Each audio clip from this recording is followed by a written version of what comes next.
Magandang umaga po sa inyong lahat and welcome to another edition of Kapehan sa Davao, held here at the second floor SMCT Annex. We'd like to thank again SMCT Davao for hosting our weekly Kapehan.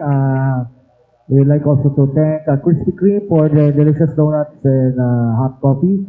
And our Kapehan sa Davao is streamed live on the Facebook page of PIA Davao Region, and of course, I'd like to thank Kadangpan, no?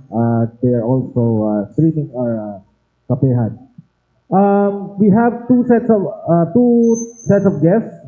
We have from our friends from Kiwanis International. They will be discussing the 50th district convention. Then we also have from the Social Security System Davao to discuss the pension reform program. For our guests from the Kiwanis, we are joined by Sir Vince Molejón, the member, Committee on Education, Press and Publicity, Children Rights and Welfare. He's joined by Ma'am Liwayway Caligdong, the Lieutenant Governor, Division 7, District Chair Awards Committee. And of course, okay na natin pa sa ating mga press con si Maria, retired Police Lieutenant Maria Rosario Suarez, District Chair, Committee on Children Rights and Protection. And we have Dr. Marie Aideen Galvan, District Chair, Press and Publicity. And to talk about the pension reform program, ano po to, parang nag-increase sa ng pension, no? We have Ms. Mona Lorraine Combo, the Acting Senior Communication Analyst, OVP Mindanao South 1 Division of the SSS, Social Security System. Okay, to start our press controlling, we'd like to get the opening statement. We'll start with Sir Vince.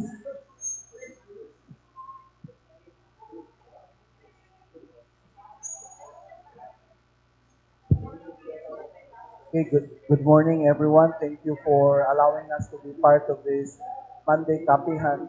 I'm with the officers of the district of the Kiwanis International Southern Philippine District of the different committees to present the highlights of the convention which will happen on September 6 to 7 here in September 6 to 8 here in Davao City. Pleasant morning to everyone. Maayong buntag sa tanan. So we are here to bring the good news for Kiwanis International District Convention. The host is Davao City, and particularly Division 7 and 8. So later we will be discussing details for this. Thank you very much for inviting us here. Assalamualaikum, good morning to our dear media friends here in Davao City. We are happy to be part of this media campaign right now. And as members of Kiwanis International of Southern Philippine District, we are here to advocate once again the child protection policies of our communities, for our communities and for our society to uphold the rights of the children. Good morning po. Good morning po. It's a privilege to be here. I'm here in my capacity as the Division Chair for Public Relations, and I am here to introduce or to campaign for the Kiwanis brand during our district convention. Mabuting araw, I am Mona Combo from SSS. I am so excited to share with you the good news about our pension reform program. Okay, before we go to the SSS, no, kasi I think itong pension reform program, we like to go to sa Kiwanis because 50th District Convention and also update din sa mga projects natin, lalo na because you're active sa children, di ba, sa children's rights, no? Ano po yung ating bisihan ngayon sa ating Kiwanis International?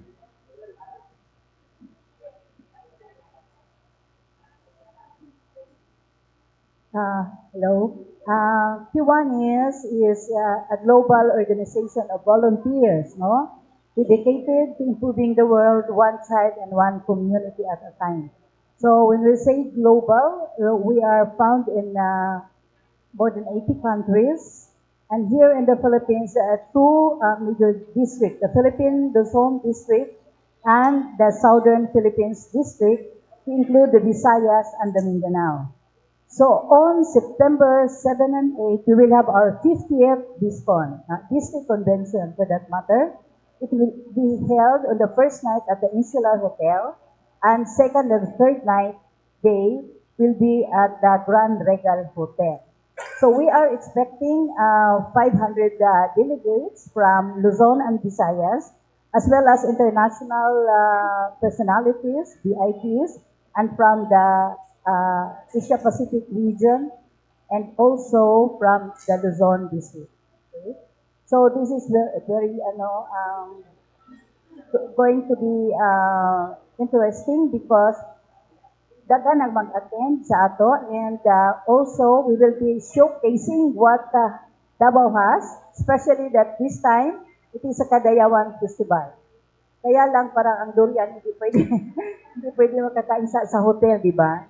So we will be showcasing all these things, including the tuna, including and others. So every night or every day we have like theme. For the first night at the Insular Hotel, we will have the tropical attire or the Hawaiian. So that will be also the awards and recognition nights, because in Kiwanis, we always recognize leaders.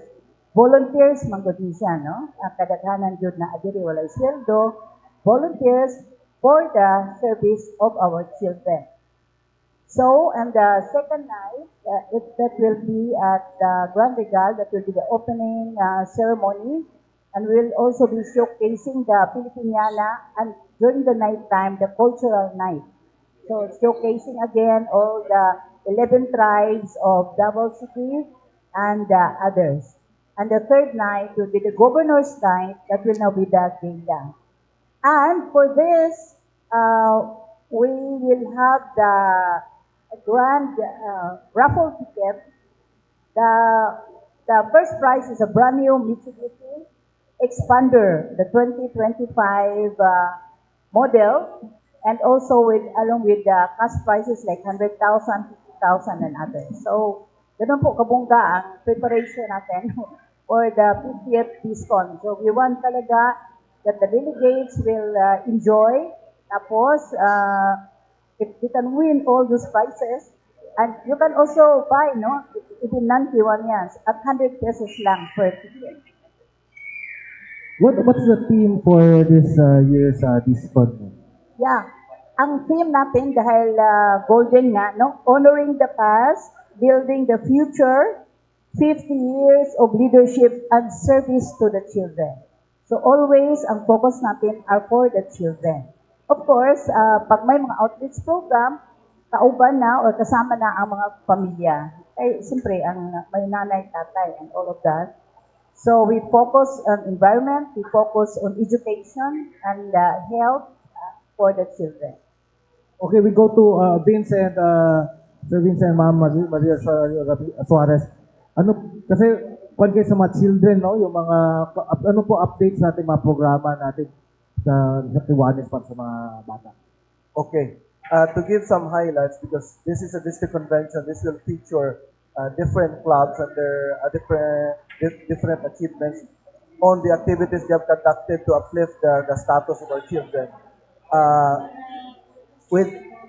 With our district and division and down to the club, i-highlight ko lang uli na since 2022, yung club namin, we have adopted the Children for Peace movement, in which we collaborated with many organizations, especially the security and those child advocates, to visit the communities of children, lalo na yung tinatawag nating geographically isolated and disadvantaged children. Sa amin po yan na club particularly. We are also privy on the USAIC since some of our club officers are a member of the Philippine Interfaith Movement Against Human Trafficking, and other members are also part of the parole of probation, especially those sa mga bata na delinquente. So yan po ang highlight sa aming club at saka sa aming division. But every club has its own project. As much as possible, every month yung gagawing proyekto. Depende po sa ah, direksyon ng presidente ng club.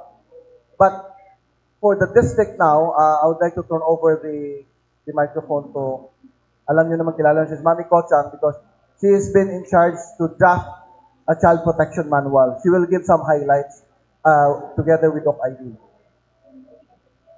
Morning, sir. Good morning, ma'am. So as part of our advocacy campaign is the strengthening our information and education about the children's rights and their responsibilities.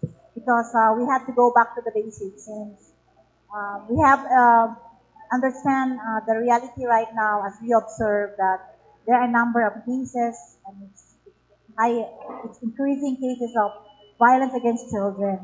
And these incident until now, for how many years now, has not been minimized. So we hope that all the community sectors, including our media friends, will also help us campaign about these children's rights and their protection. All sectors should be child-friendly in their advocacy so that we could answer and solve this violence against children. And why are we so focused on the children? Because they are our future. They are the next generation of leaders for our country.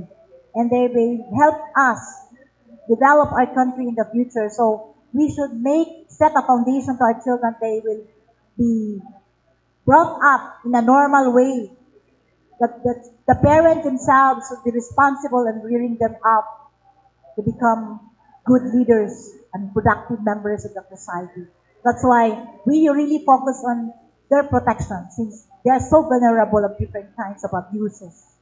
So with the different clubs of Kiwanis here in District 7 and 8 in the Davao region, we have different advocacy campaign, but more or less, we are always situate that we uphold the children's rights, and also part of our campaign is to educate the parents of their responsibilities. The priority areas of Kiwanis International on children is education, health, nutrition, and environment. And so we design our projects on those priority areas.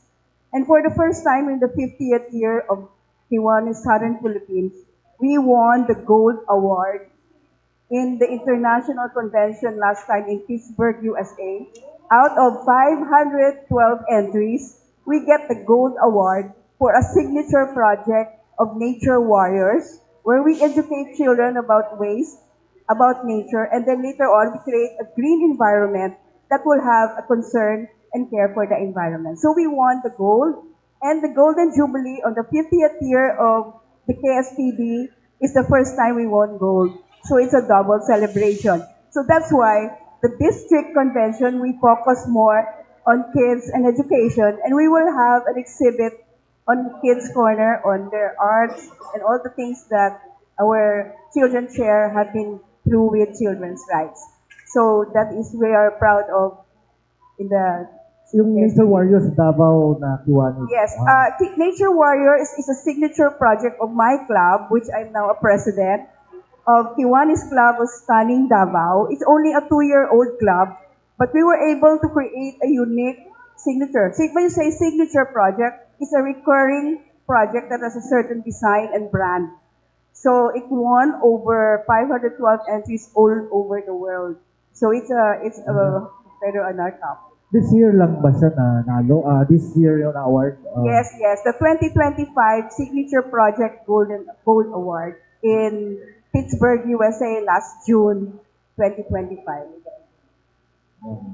Okay. We go to SSS now. Mona here is the new Regional Communications Officer of SSS. Siya yung pumalit kay Dennis and the late Ma'am Greta, no? Na yung dati nating suki sa... So, ngayon maging suki na natin siya sa ating mga... So, ano yung pension reform program? Because many of us are SSS members, including ating mga friends sa Kiwanis. So, I think tataas yung pension ito or ano po yung good news? Thank you, Sir Rudolph. I myself is also an SSS member, no? Pension reform program is the response of our president and CEO.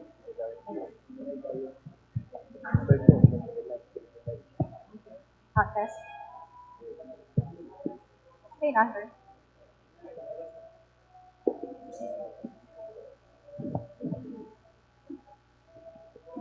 Okay na po. Hello? Okay na, ma'am. Okay na, okay. Pension Reform Program, ito po yung directive ng ating presidente, no, sa ating SSS to provide increase to our existing pensioners. It is the response as well of our president and CEO as well as the SSS management to the clamor of our existing SSS pensioners. Now, what is Pension Reform Program? It is a percentage-based increase sa ating mga existing pensioners. Sino tong mga existing pensioners? Ito yung mga retirement pensioners, total disability pensioners, as well as our death or survivor pensioners. So, it has two categories, no? Under the first category, these are the existing retirement pensioners and the total disability pensioners. This category, they receive an increase of 10%, effective as of August 31 on the implementation year. So for example, ang ating implementation nitong programa na ito, it is always on the September of 2025, September of 2026, and September of 2027. So there's an increase of 10% on each year. So mahulog siyang compounding increase sa ating mga existing pensioners.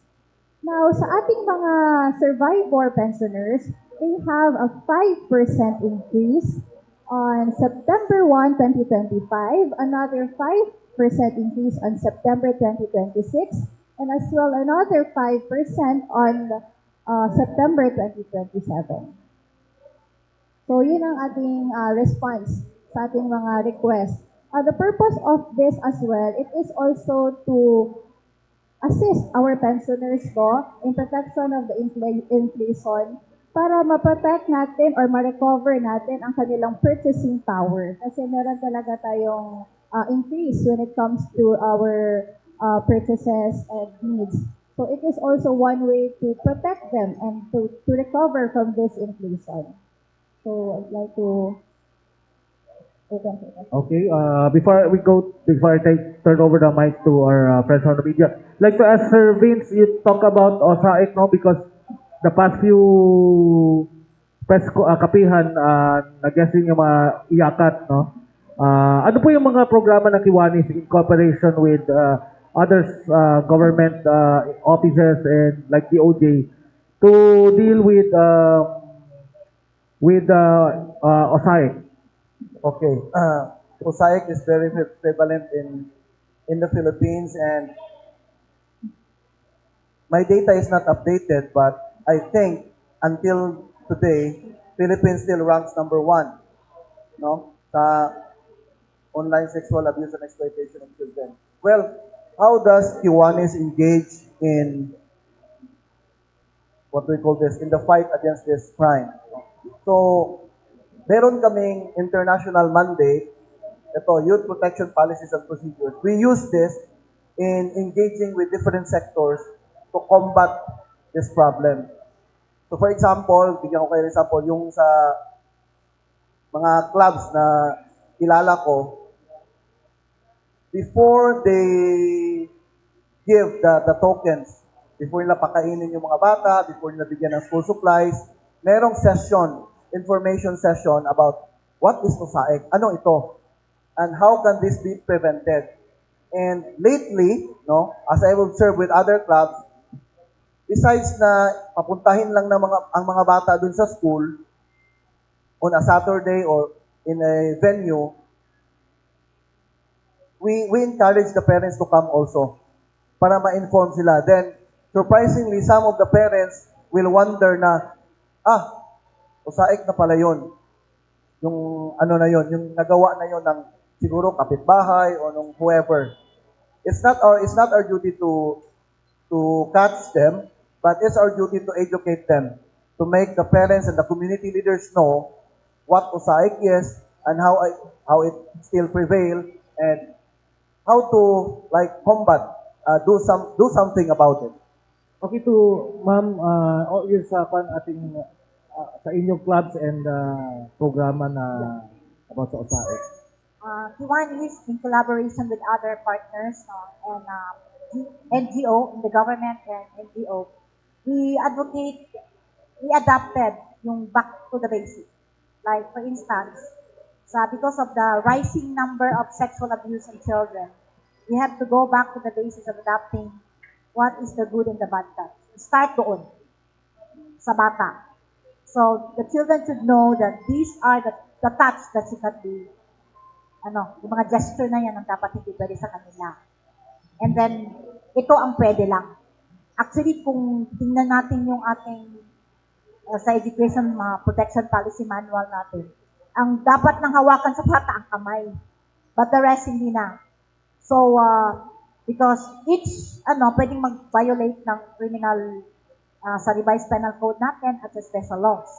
So, very particular tayo ngayon because of mataas nga ang cases. And then sa online sexual abuse naman, together with other partners NGO, they are also promoting this because worldwide, ito po yung pinaka-number one na cases natin. Like for instance, in the Philippines, is the number one producers of pornographic materials worldwide. So the pedophiles all over the world are looking at the Philippines because sadly, ironically, religious country tayo, Catholic, Muslim, and Christian country, and yet we are selling our children. Sorry tayo ang nagbibigay ng mga pornographic materials worldwide. Kaya ang mga pedophile, they come here, they exploit our children. So each mga establishment natin, mga hotels, and tayo mismo, should be ma-alert tayo pag may mga foreigner dyan na nagdadala ng mga bata. Dapat i-report natin kaagad yan. Ito namang mga hotels natin dito, alert na yan sila pag may mga foreign looking person nagdadala ng bata. Bawal talagang bata, lalo na hindi mo relative yan. Hindi mo kaano-ano.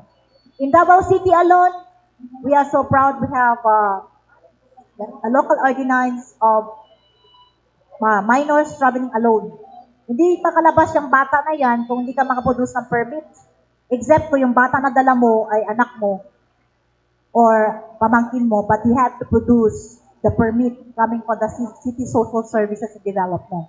If outside the Philippines, you have to get a permit from DSWD.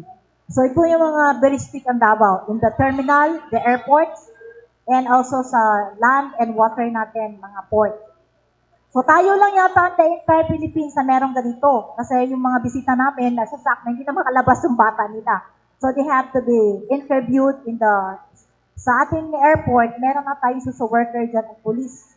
And yung ating police dyan sa airport, yung ating aviation police, na yan, part na kanilang monitoring and trafficking of children and women.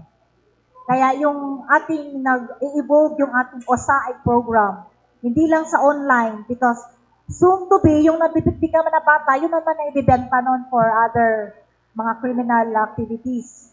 So, number 2, ni-stress natin na ang mga families ngayon, as part of our statistics in the Philippine National Police, nabibiktima ang mga bata right in their own house.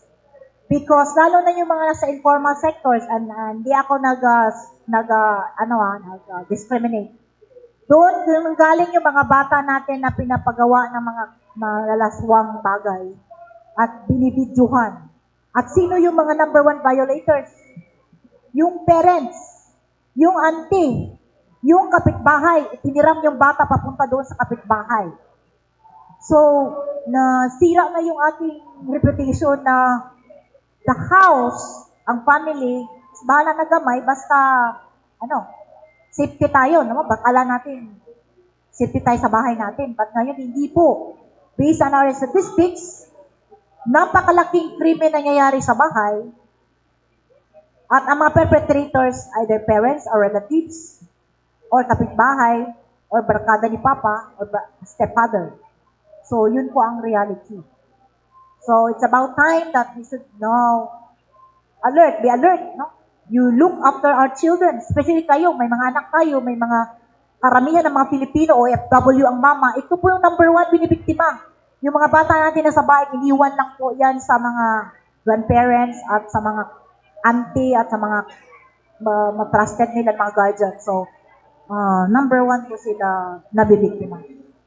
So, I hope that it's about time that we should be alert, be conscious of what is happening to preserve our future generation, our future leaders, yung ating mga bata ngayon na generation. Yun lang po. This is a deep-rooted ills of society, and we, as a civic organization, can just do so much. So we have to rely a partnership with government agencies. So we are working with Department of Education for the education system. So what we do is just fill in the gaps because our system can just do so much. And also with the Department of Social Welfare on Early Child Development. So it is the first time in the 50th year of the Southern Philippine District of Kiwanis is that we open in the convention a kids corner where we have highlighted the children's rights, and we are going to launch our district's manual for children protection. So that little steps is what we can do in trying to correct these ills. So we cannot do so much. It needs skills and a concerted effort from all sectors. So thank you. Marlon, then si Okay, Marlon po, Energy FM. Ma'am, sa mga Kiwanians, mga Kiwanis po, sapat na ba ang Juvenile Justice and Welfare Act of 2008 to protect our children and this, or kailangan dagdagan pa natin to? Okay. So, talking about yung mga latest na nangyayari sa bata. Yes po. Okay. Yes, Lalo po. na yung mga lobby for lowering the age of criminal responsibility Yes, from 15 to 10. 15 to 10. Okay. So, personally, I would not recommend the lowering of the age to 10. Because we have experienced in the past that yung mga bata natin, sinasabay natin yan sa mga adults. For how many decades, nasa loob ng mga kulungan ang 10 years old, 11 years old, 13 years old, 14 years old. And what happened to them? Successfully siguro, may nakasuccessful na buhay, pero karamihan ng bata nasa loob, patay. Because kung nakita nyo yung documentary sa Cebu City Jail, doon nagmulat ang mata ng lahat. That the children there were abused, victimized, and neglected. Hindi sila makakain, hindi sila makaligo. Nare-rape pa sila. They were abused there sexually inside the jail. So what shall the children do? Yung mga kriminal na talaga ng grabing kriminal, tinuturuan yung bata na maging mas magaling magkriminal paglabas nila, kung makalabas sila. So, nagiging hardened criminal sila when they successfully get out. So, what we would recommend is that if you visit the Juvenile Justice Welfare Code right now, it's comprehensive now. May updated na po tayo, may amended na yan siya in 2019. Amended na po, hindi na 9344. 1036, hindi ko memorize talaga ang number. Comprehensively po, lahat ng sector po doon ay nakatutok na in how the pillars of the justice system will look into the welfare of the children. Especially yung sa yung pag-aresto doon, pag-start pa lang sa pag-file ng kaso sa bata, meron na po yung mga safeguard measures. And then, 8 hours lang talaga yung police dyan makahawak dyan. Then the way the police will treat them, di pwedeng isulod sa kulungan, pero separate siya under the care of a social worker, guardian, and he has an own lawyer. Kung May penalty kasi yan, may category kung gaano kalaki na yung krimen ng bata. Yung kung nakagawa siya ng krimen, nakaviolate ba siya ng ordinance ng barangay, doon sa barangay. Naka-city or municipality or revised penal code, special law. Iba na naman ang treatment doon. That's why hindi natin pwede generalize because may specific intervention na ang programa natin in dealing with children. Our expert from the medical field to social welfare natin, they can answer all of this because they are trained to handle the children, the juvenile children. For your information lang talaga, if you want to visit our facilities in the city of Davao, I think pinakaswerte talaga tayo sa Davao. I'm just telling you the truth.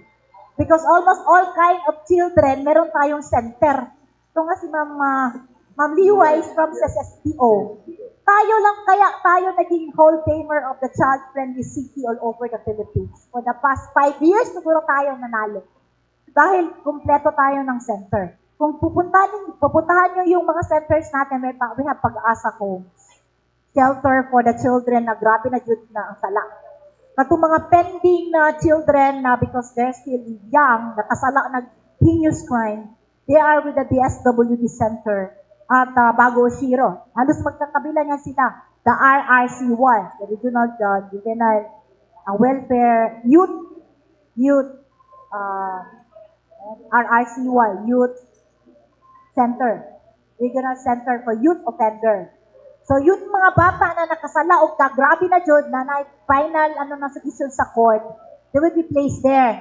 Until such time, at 18 years old sila, pasok na sila sa jail o bata pikol.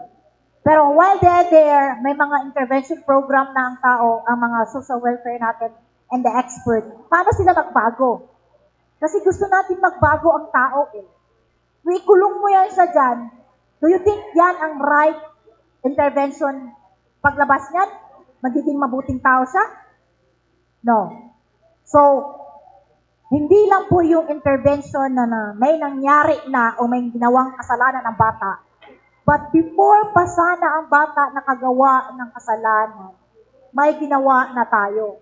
Lalo na po sa ating mga barangay, sa kapamilya, sa ating komunidad, na monitor na natin ang mga bata. Reality check. Napakataas po ng kaso natin ng mga juvenile cases ngayon. Isa sa mga nakikita natin sa downtown, kayo, mga media personality, friends, and partners. You can see the writings on the walls in the city of Davao. Did you observe that? Nag-start na po yung mga gangs natin nag-propelate sa city of Davao. They are vandalizing our streets and our puroks and our barangays.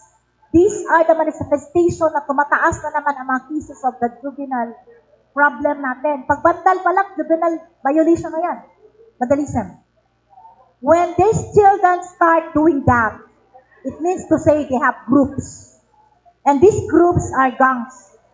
And the gangs are the one who push these children to do anti-social activities. What? They drink, they smoke, violation yun. Diba? They do sexual acts. They extort children in school. They rape. They hold up. Akyat bahay. They shoplift in the store, the convenience store, and the malls, and the grocery store. So tayo dapat alert na tayo, mga police natin. Dapat may preventive program na yan sila. Don't blame them because I really don't know their program right now. But all sectors should look into how come these are now, parang nagpropelate ang mga hugaw sa Davao. So let's look to this. Perhaps another program for intervention sa mga barangay ngayon. I-identify yung mga bata nila nga nandyan na grupo-grupo. Hindi lang grupo pero gangs group na. Because in the previous years when I was in the police, we have 150 gang groups identified. And out of 150 gang groups in Davao City, we have identified 35 criminal gangs.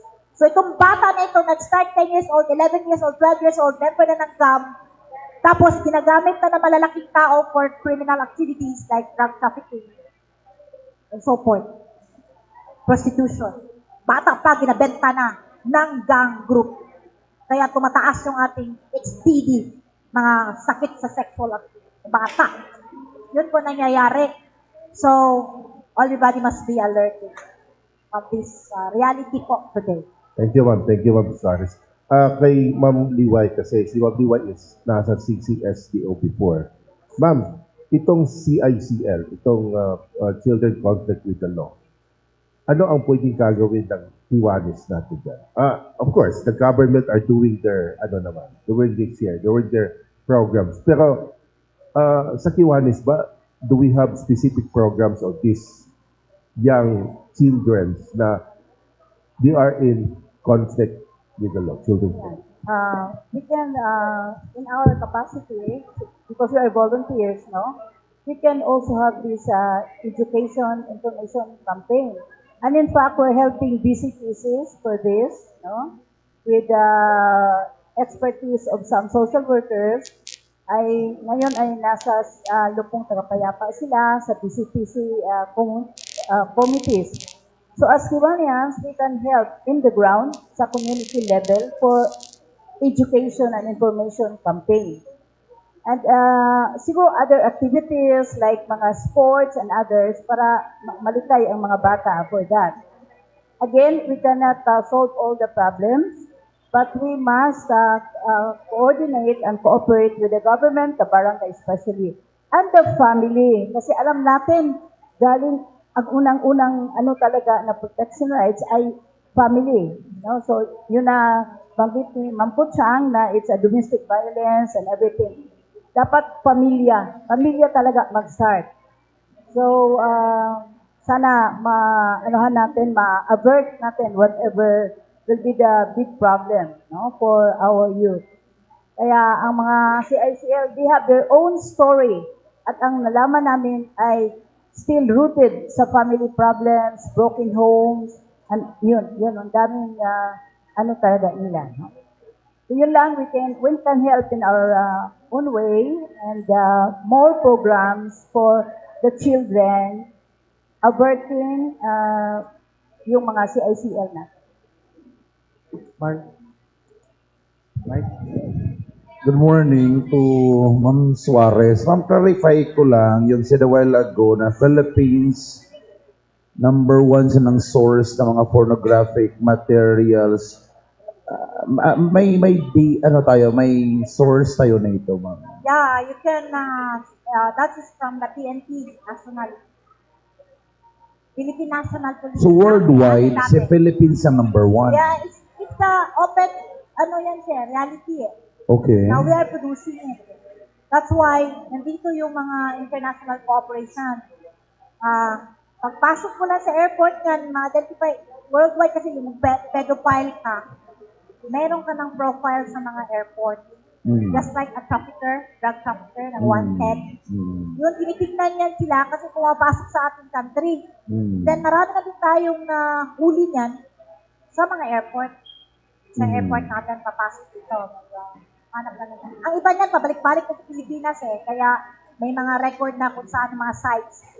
We can ask the cybercrime unit of the PNP and as also the PNP Women and Children's Protection National of their statistics. Okay, thank you. That is our previous experience. Then I know that it's still going on right now. Thank you, ma'am. So, Ma'am Galvan, ma'am, there na ay 4 na mga key areas na target: education, health, environment, and the other one is nutrition. Ma'am, may we know specific intervention sa Kiwanis? We talk about education. Unsay specific intervention ang ginahimo nato ani, ma'am? We partner with the Department of Education. Okay. So for example, in the Davao province, we have a partnership with Davao de Oro, Occidental, Norte, and Oriental. We tie up with them and we identify areas that are very far, isolated with the indigenous people areas. And so we fill in the gaps, for example, provide school supplies and we provide learning materials, for example, on how to protect the environment, for example. And then we go there and give this, we give waste segregation stations, we give pamphlets for waste, we give tarps for infographics for the advocate. So those are the things we do for education. We go to these areas that needed help. Ma'am, as per data sa Kiwanis, pila ato ang mga under monitoring ng mga bata sa Davao City, abused children, Davao City and Davao Region. For the abuse, we have the children's chair, Suarez, handling that. So far we are still on the verge of launching the manual for children's protection. So for the campaign to be full, we will be gathering those data. So we will know our targets by the time we launch that. Okay. So we will have that. Since increasing man siya, data na to sa 2024, same date, January to maybe July, just a comparative data lang. Okay, we have my last statistics here is 2023. 2000? 23. My last statistics. Akong statistics na recorded. Okay. So, on sexual abuse cases, we have 4,600. Pero 2020 na. 2023. 2023. 2023. 2024? Wala pa akong updated, 2024.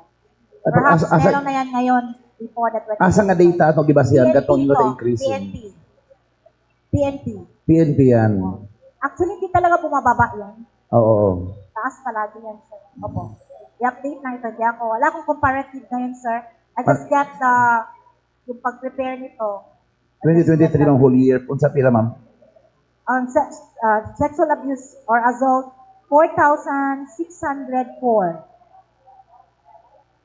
Then, physical abuse, that's 944.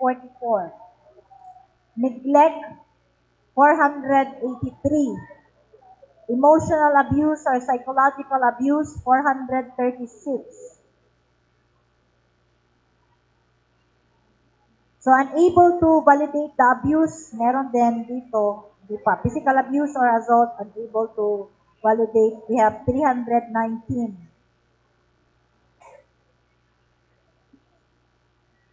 So, nakalagay dito, the Philippines has had a marked high prevalence of violence against children over the years, especially online sexual abuse and exploitation, for which the country has been identified as among the largest known source.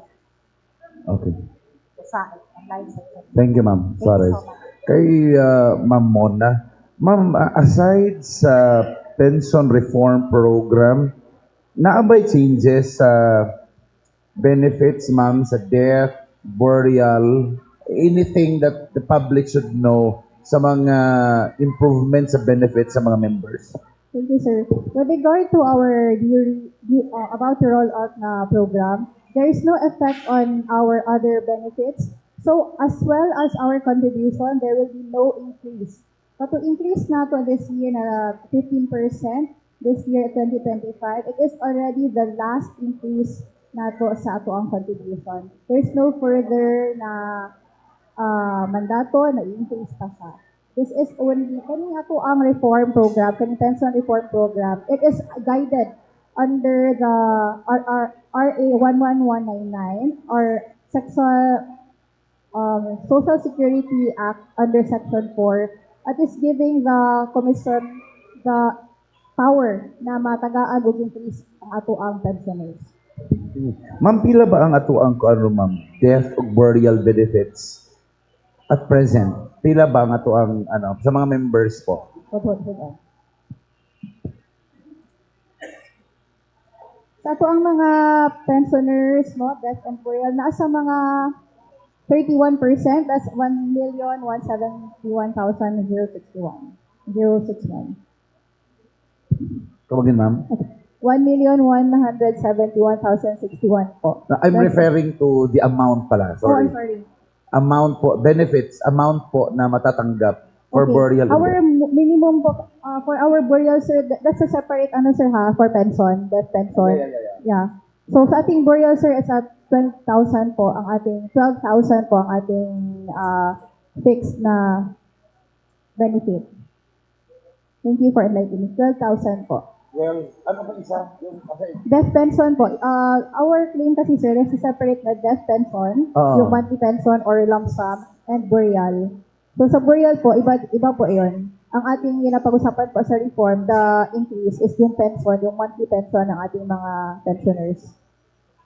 Okay. Mga regular members po. Hindi For- lang hindi lang ang pensioners. Regular members, sir, I mean, yeah. 12,000 po, sir, ang ating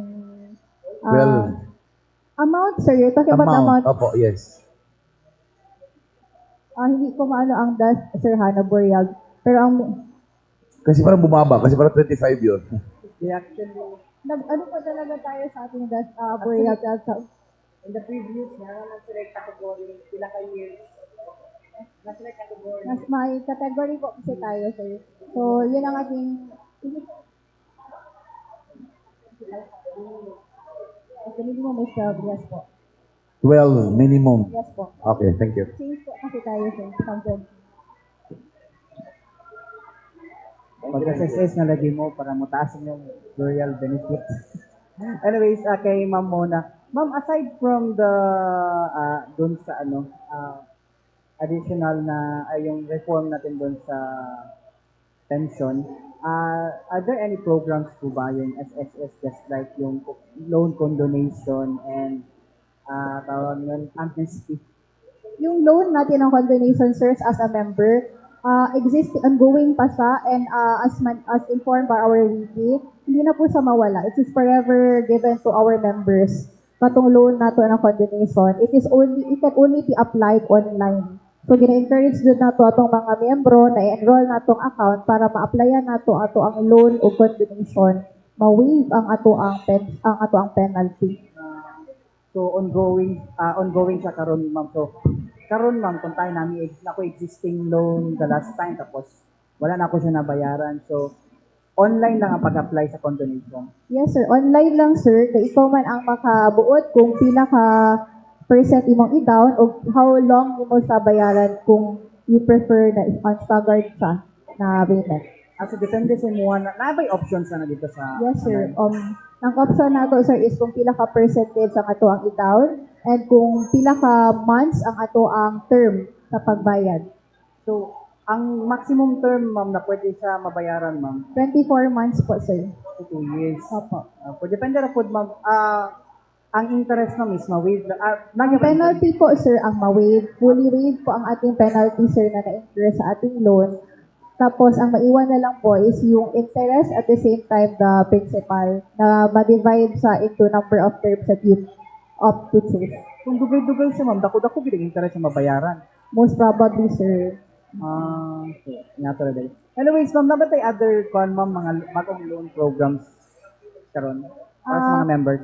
Wala tayo other loan. Actually, sir, na tayo calamity loan, but this is only for areas na affected sa katong ang recent na bagyo. So, mga certain regions lang ang tagaan o ka ng go signal to discuss further about this one, especially those areas affected by this.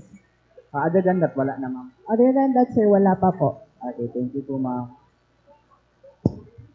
Right, good morning to Ma'am Tombo regarding sa recently naman ko yan na nahitabo katong sa race if I'm not mistaken, but would you simplify or i-amplify ang explanation nga katong mga employers nga pakyas nga maka declare og saktong contributions, pila na ang companies to reiterate, and doon na ba tayo yung mga companies na ginamonitor within the Davao City, kung if you may explain po?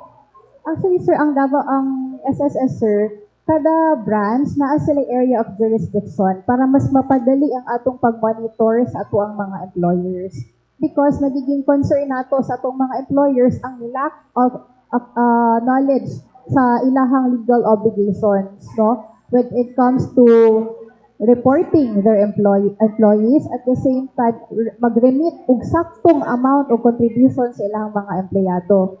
Now, since na atong area of jurisdiction, mas mapadali ang atong pag-monitor na ating mga employers na gahit gyud og ulo, dili gyud sila mo remit na apoy mga halusan, na apoy mga uban naga-deduct sa ato ang ilang mga empleyado, however, wala nila gina-remit. And this affect the benefits and claims of our employees. Most of them, namatay na lang, wala di sila madawat, and ang affected ang mga beneficiaries, lalo na itong mga ginagmay lang og trabaho, no? Now, kana ang ato ang amo mo na sa ang program, sa unang manggod, every once a year lang na siya.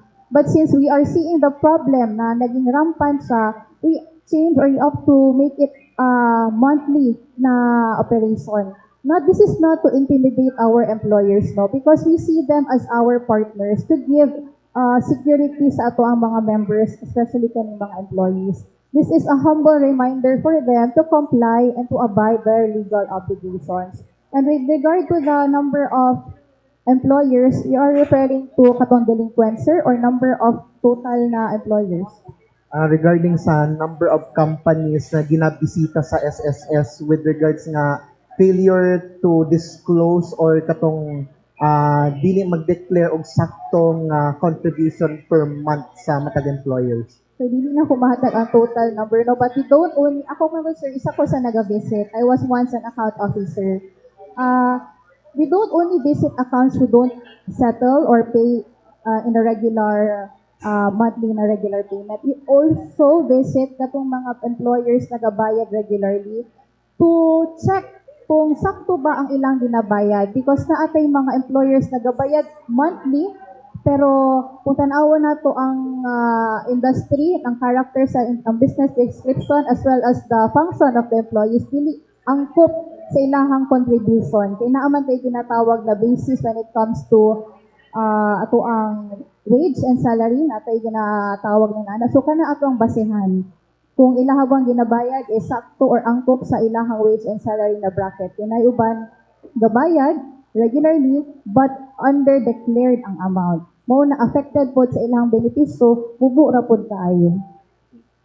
In the interest of time management, last question ko sa taga Kiwanis. If any of you can answer in relation sa questions regarding sa pornography, I suppose, or sexual harassment, or sa mga CICL. Yani, lain nga na akong pangutana with regards sa ingon natong katong sa RA 11313 or the Safe Spaces Act. Opo. I'd just like to ask, ma'am, if given kulang sa ilang knowledge regarding sa what is all about, and also doon na ba tayo relentless effort nga atong i-subwag with the women and their children nung muabot sa panahon nga mag-18 na sila, they needed to understand that they needed to be safe from some exploitation and harm, especially sa mga workplaces po and public places na medyo, let's say, uncomfortable sa ilang part. Are you referring to the DepEd Memorandum Safe Spaces Act?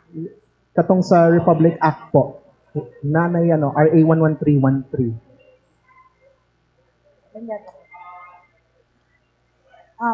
What I understand is during the time of Vice President Sara as a DepEd Secretary, she launches the Safe Spaces Act in every school, public school. But in our communities natin, we have gender and development programs. So it's also a Republic Act 9115, the Women and Nation Building Act, that all the government offices, national government agency, GOCC, local government unit should implement the 30-year plan of gender and development. That's why sa ating budget, sagad, 5% of the MMOE should goes to the Women and Children's Program. Nakita ba ninyo sa mga airport may child-friendly space tayo? Kita niya yan? Sa mga local, national government agency, meron tayong breastfeeding center and child-friendly space because we have a law on that. Minomonitor yan ng Philippine Commission on Women every year. And then it will be defended by the regional director or head of office that they will implement gender and development program. At part sa mga advocacy campaign nila is the child-friendly and safe space. Nag-evolve na kasi ang gender and development. Dati doon lang tayo sa training, education, na ipa-widen natin ang role ng babae at lalaki at LGBT as part sa culture natin na may acceptance na tayo na ito ay nag-evolve doon sa role ng talaga, hindi doon sa pagkatao. So, kayang gampanan. Ganon din po ang pananaw natin sa mga kabataan. Na ang pagrespeto sa kababaihan at pagrespeto sa kabataan is part sa ating gender program. Medyo malawak na siya. But kasi ang kalaban nating kultura. Kaya hindi tayo makalabas-labas doon sa abuse of women and children. Because nandun pa tayo sa kultura na ang pananaw natin sa bata at sa babae ay mas mababa kaysa mga lalaki. Or ang LGBT mas mababa. So, kung makalabas na tayo doon, baka masagot na natin ang commitment natin sa sustainable development. Kaya third world country pa rin tayo hanggang ngayon kasi napako tayo sa kultura. Pag ang programa ng government na gender and development naging successful sa ating community, na mainstream na yan sa mga budgeting ng ating mga government, local government unit, and even barangay, meron tayo women and children's desk to address cases at may intervention program, proactive, sa mga safe spaces natin. Gender and program po yun. I think, medyo hindi na gano'ng kataas ang ating problema sa violence against children and women. You can visit the 911 until now. 911 natin. Ang mga reaction dyan, mga assistant dyan, pausi. You can visit the Kian Gabriel natin, yung dropping center na si SDO. Ano ang pinakataas na cases dyan? Rape, sexual abuse. Ma'am Liway can attest to the center head for several years. So, hindi pa tayo nakalabas doon. Trap pa rin tayo. Kaya we would suggest the government to focus talaga kasi may budget and gender and development eh. Lahat ng community, pati barangay meron eh. Gagawaan talaga ng safe spaces. I-intensify ang ating family network and then yung protection, like ang mga BCPC natin should have a program in the community. Barangay Council for the Protection of Children and Local Council for the Protection of Children up to the national level, regional, ito national. Kasi sila ang nagmamonitor. Pag bababa na siguro ang statistics natin, medyo successful tayo. But right now, we're still struggling. Kaya pupukin natin yung government, yung ating mga mechanism na mag-a-address itong child-friendly, safe places, safe spaces. Lahat, sabay-sabay tayo. I think, mag-improve talaga yung cases natin na ma-minimize, na bababa na yung cases natin sa violence against children and women. And also sa LGBT, mga abuses sa PWD, kasama lahat yan sa senior citizen. Naka-encompass yan sa gender and development program ng ating pagamhanan, ating pamahalaan. It's a law. Good morning po. Any of you can answer po, pero I feel like mas matubag po ni Ma'am Suarez. Di ka po yung nakamam. Okay, so my question is about, since we are talking about the protection of the children here and their security for the future and all that, and we uphold the children's right. Pero as of now, ma'am, daghan kay taog kaning nadungog nga balita nga nagtaas ang crime rate and ang suspect mismo is mga bata. So, since we are talking about this, nga kaning natay mga program para nga protektahan ang mga bata, do we have also a programs or seminars nga ato ang ihatag sa mga bata para po dili sila ma-appeal ani nga mga crime or kanan dili sila mahimong suspect ba kumbaga. Like for example po katong nahitabo sa teacher nga gipusil sa bata or katong silingan lang niya nga 13 years old murag rape niya ang iyang silingan pod na 8 years old ba yon. So what's your thought about this po na batay mga exact nga programs about this? Thank you po. So our advocacy level should be at all sectors. Kasi sabi nila, it takes a village to raise up a child. So kung mag-expect tayo na pulis ng lahat po yung kampanya, parang kulang po. At mga social worker lang din po. Kasama na po din yung mga teachers natin, lalo na sa barangay at sa mga komunidad. Isa din pina-empower natin ang mga teachers. And because sa teachers kasi, if the children cannot divulge their situation doon sa mga experience nila sa kanilang parents, they can talk to your teachers. So that's why ang mga teachers natin, meron din silang parang SOP if may mga batang ganon, where to contact, what to do, where to report. Even the doctors in the hospital, if may mga victims na suspicious of sexual abuse, ginagawa natin yan ng ating mga doctors kasi nandun yan sa ating manual. Even if you can visit SPMC, we have a crisis center there. Pag may rape case, hindi mo makikita yan dahil kinukuha yan, tinatago doon. It will be confidentially treated. And the police station, ganun din. Wala ka makuhang pangalan. But numbers lang. That's why walang personality nakikita pag mga sexual abuse cases. Sa cases naman ng bata na nag-violate ng mga laws ng local ordinance, sa municipal and special laws ng revised penal code. Yung mga bata na yan, we always, if you want to check on their background, meron talagang pinaghugot na pinagdaanan yung mga bata. Because wala namang bata siguro na born abuser, except if yung kanyang experience is very traumatic in the family, in the environment, and the culture itself. So, ito yung mga nag-manifest bakit nagiging ganito yung bata dahil ito yung nakikita niya experience sa kanyang bahay at sa komunidad. Sabi nila, there is no irresponsible children, only responsible parents. So, babalik talaga tayo sa parents, back to the basics. Kaya hindi mo ma-blame yung bata, siguro binaril yung teacher niya o sinaksak yung teacher niya dahil nalulun siya sa barkada. At yung barkada niya ay napunta sa mga illegal gangs, yung mga anti-social gangs. At part sa kanyang initiation, kasi weak siya eh. Wala siya nakakuha ng love doon sa family, nakuha niya doon sa friends at barkada, kaya nasa gang. Initiation natin is either magsaksak ka, mangnakaw ka, mang-rape ka. Ganun yun. Pag nagsaksak na yan, kasi marami din kaming teachers na napuntahan sa school noon, na pulis pa ako, tulong-tulong ko sa advocacy, pinadalahan ng saksak, pinabaril. May teacher nga na hinabol pa ng estudyante, habang nakasakay ng motor, pinaril.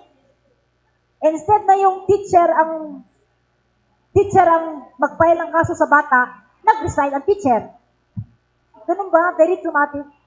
Because yun ang reality natin na how can we reform these children? That's why, mag-manifest pa sana is preventive na tayo. Nakikita mo na naiiba ito, kailangan ito ng counseling, kailangan ito ng intervention. Patawag ang parents nito. Huwag na tayong mag-antay, maglala yung bata. Lalo na kung nakagamit na ng mga bulkasin dyan at nakain na yan. Iba ng tingin sa teacher.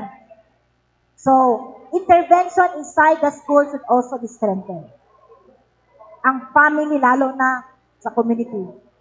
Sa school lang kasi, reactive na yan eh. But doon sa family mismo, doon ang nag-start, lahat ito sa families po. Thank you so much. Can I speak something regarding the Kiwanis International? We have a distinct protection policies on the youth, which every club and every member should know. So we mandated that we should know. So being a civic organization, that's why the team demographic now, we have a DSWD, we have a child protection with the both of them, and I as a PR, we are here to give Brad, our Kiwanis, like we are doing the protection policies. So that's why for the first time in our 50th year, in our district convention, we have a children's corner designated just for children's rights. So it is a one step inside already to that, and we're launching the program. So as our slogan goes, we serve the children, one child, one community at a time. So at least we're taking that the little steps towards it, because we cannot really solve it being a civic organization. So we work together, and it's clear. Kiwanis International as a youth protection policies that mandated clubs and members to be oriented on the children's protection. Thank you. Thank you so much po. Okay, final question no kay Mona.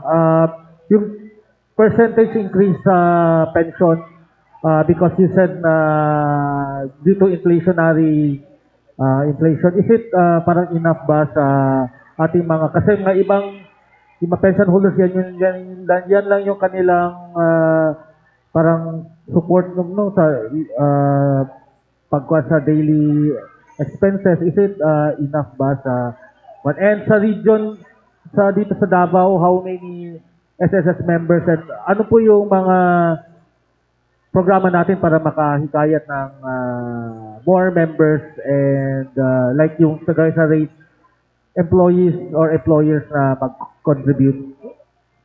With regards sa ating pension reform program, a total of 3.8 million pensioners are being benefited on this program, no? And ato ang mga basis it is ang basis nito is ang ato ang monthly pension. So currently ang pinakamababang monthly pension ng isang member is 2,200, but that's a very minimal number of employees lang, because nung una ang ating contribution lang is below 100 pesos. Thus the total of kaya nagkaroon ng 2,200. Ang ato ang average na retirement or monthly pension mahulog sa 5,000. So kanang let's start with that average na monthly pension. Kanang monthly pension na 5,000 at the end of year 2027 nahimo na sang 6,800. So that's beyond 1,000 na increase. And sa to ang maximum na po na 22,000, by the end of 2027 there's an increase of 7,000, almost 8,000. Thus total of 29,400 na monthly pension. So kung ano na enough, this is studied manggod by our Chief of Actuarial Service Department na maka-recover sa to ang mga pensioners against the inflation. So we fervently hope na this will help recover o address sa ilahang mga request and plea about increase. Because ngayon maraming freelancers, no, mga VA na hindi siya, walang employer-employee relationship, gig, sa gig economy, no, mga creatives. Ano po yung mga campaign natin na, like yung delivery riders, I remember meron kayong kampanya na delivery riders. Do we have campaign na ma-cover sila? Because you said na kung voluntary, kasama din ba yung sa increase yung voluntary members yung kanilang pag-pension na sila? Yes, regardless sa ato ang membership type, they are already entitled of the monthly pension na increase. And our ways of encouraging our members or non-members to start contributing or actively contributing sa SSS, we have, apart from the Riders Day, kada itong mga Grab riders or kada mga delivery riders, we have these programs na makahatag og oras to accommodate their inquiries and verification para makabalik sila o bayad sa ilang mga contribution. Apart from that, we also have schools and we do partnership with the barangays and other groups and sectors, as well as our mga farmers and fisher folks na ma-accommodate nato sila as in this Alcanza program na makabayad sila as a whole or as a group. So these are one of the many programs that we have and currently na gina-implement para maka-tap ta sa atong members, not only arm reach but as well as katong mga naa sa mga far-flung areas.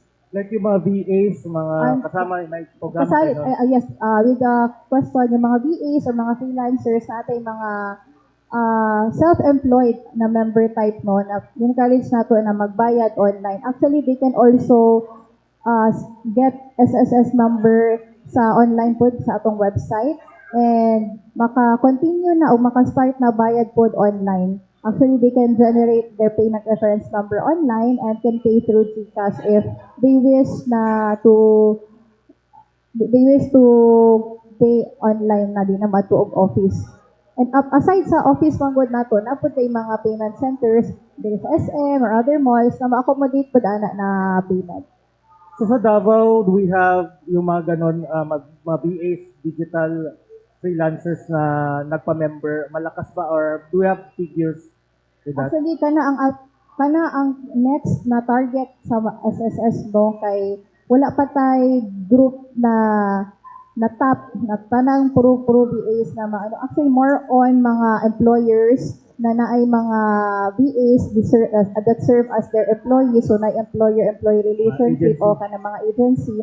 But kanang freelancer good mismo, kanang as self-employed, wala pa tayo ana. And kana ang amo ang next na gusto itap na target kay karon nowadays daghan kay tag mga VAs o mga They earn so much. yes, they earn so much and they are so much capable, and we have to educate them as well in terms sa financial ano po nila. Kay naapod tayo, aside sa to ang SS regular na mga benefits ng God, naapod tayo pension booster or what we call the provident fund na pwede po sila mag-invest. So, by the time comes na mag-retire ang isa ka member, not only the retirement pension ang ilang maklaim, but as well as the earning from their pension booster or provident fund na investment as well.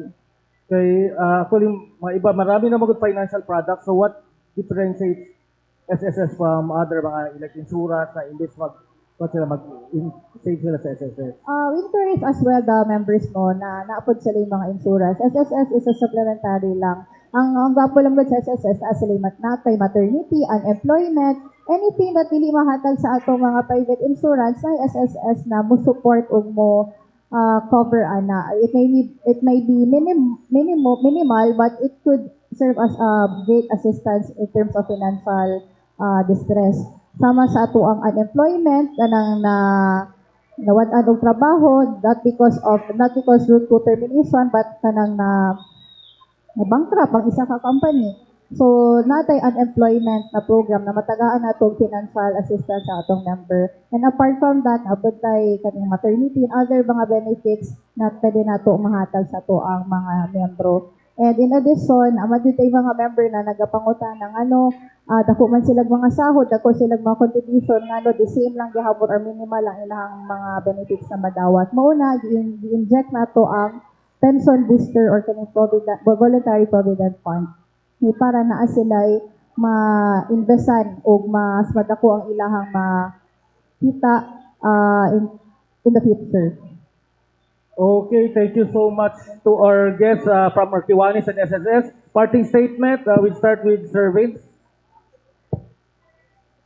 Okay, salamat kayo sa pag-allow sa MUA to be here today. Just like to make some correction, no? Ang grand prize pala is Toyota Avanza, not the Mitsubishi Expander. Pero pare-pareho lang yan, ibang brand lang. As to the choice of the brand, I really do not know. This is the responsibility basic mo. So again, the 50th convention will be held here in Davao City, and only registered delegates can enter the venue. Only registered delegates can win the car or pwede rin... Anybody can win. may raffle. Oo, You basta can buy the nakabili ka. raffle. May official ticket sample ako dito. Kasi baka may nagbibenta ng Anybody can win, no? Kung nakabili ka ng ticket. But to the plenary and the sessions na ikakandak doon sa Regal at saka sa Insular, only registered delegates po. So, just additional information, no? Kiwanis existed already 110 years old na. So, it was organized January 21, 1915. Our international president is Mr. Lee Kuan Yew. He is a Malaysian for the international. And for the Philippine Southern District, the oldest club here is the Kiwanis Club of Davao City. It is 58 years old. And the highest in position now is our District Governor, Jimmy Go, from Davao City. So again, for the 3-day convention, we will showcase Davao, we will showcase everything. And we will be honoring the past leaders such as the International Trustee, the Asia Pacific officers, chairs, and local also. So with that, thank you very much for inviting us here. Thank you again, our media partner from PIA, Ladco. And sa lahat ng mga nandito, salamat sa inyong continuing support, lalo na sa mga programa natin sa kabataan. So nandyan kayo palagi, mabuhay po kayo. Good morning. In our 50th anniversary celebration, the Kiwanis Southern Philippine District continues to serve the children, one child, one community at a time. Thank you so much. On behalf of Social Security System, I am Mona. Thank you so much for giving us the venue to spread awareness and correct information to our members and our non-members na hopefully soon maging member as well. Hanggang salamat. Okay, thank you so much. Our Kapihan sa Davao was streamed live sa PIA Davao Facebook page and also our Nakadampan.